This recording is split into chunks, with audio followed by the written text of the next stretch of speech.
حضرت ابو ہریرہ رضی اللہ عنہ سے روایت ہے کہ ہم نبی اکرم صلی اللہ علیہ وسلم کے پاس بیٹھے تھے کہ ایک صحابی آئے اور کہنے لگے یا رسول اللہ صلی اللہ علیہ وسلم میں ہلاک ہو گیا۔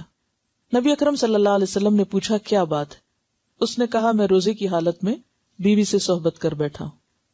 رسول اللہ صلی اللہ علیہ وسلم نے پوچھا کیا تو ایک غلام آزاد کر سکتا ہے؟ اس نے کہا نہیں۔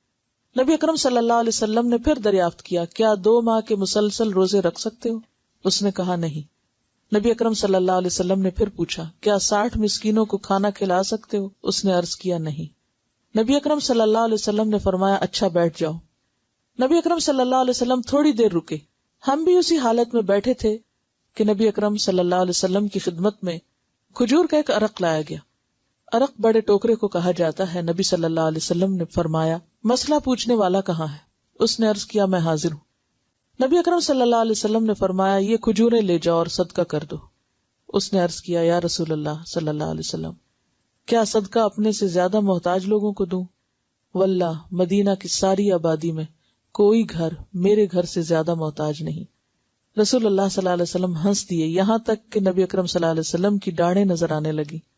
نبی اکرم صلی اللہ علیہ وسلم نے فرمایا اچھا جاؤ اپنے گھر والوں کو ہی کھلا دو۔ اسے بخاری اور مسلم نے روایت کیا ہے۔ یہ ہے اسلام کا حسن اور اسلام کی رعایت۔ اب اس میں آپ دیکھیے کہ جو بات پتہ چل رہی ہے وہ یہ ہے کہ انسانی کمزوری یا انسانی بھول چوک کی وجہ سے اگر انسان سے ایسا کوئی گناہ ہو جائے تو پھر اس کا کفارہ ادا کرے، اور کفارے میں کیا ہے؟ غلام آزاد۔ اگر غلام نہیں تو پھر اس کے بعد 2 ماہ کے روزے۔ اور اس میں انسان یہ نہیں کہ مستی سے صرف کہ نہیں مجھ سے روزے نہیں رکھے جاتے، نہیں، یہ دیکھا جائے گا کہ اس کی صحت اور اس کی جسمانی حالت کیسی ہے۔ اگر کوئی 1 مہینہ رمضان کے روزے رکھ سکتا ہے تو وہ 2 بھی رکھ سکتا ہے۔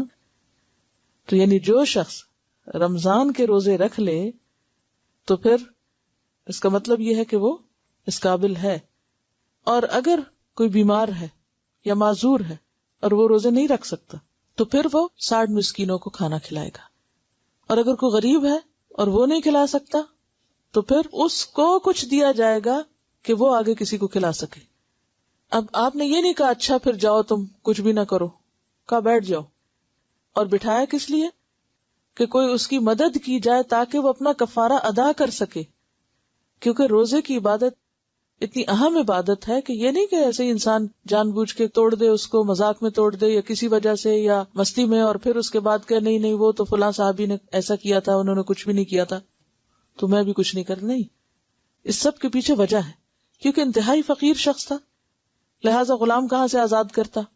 کھانے کو نہیں ملتا تھا، اتنا کمزور ہوگا کہ 2 مہینے کے روزے بھی نہیں رکھ سکتا تھا، اور پھر 60 مسکینوں کو کھانا کہاں سے کھلاتا جس کے اپنے گھر کھانا نہیں۔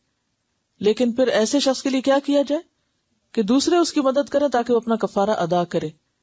اور پھر جب کفارہ ادا کرنے کے لیے اس کو مال دیا گیا، کھجوریں دی گئیں، اور اسے کہا گیا کہ اب اس کو غریبوں پہ یا فقیروں پہ تقسیم کرو، تو اتفاق یہ تھا کہ سب سے زیادہ فقیر بھی وہ خود ہی تھا، اس کے گھر والے۔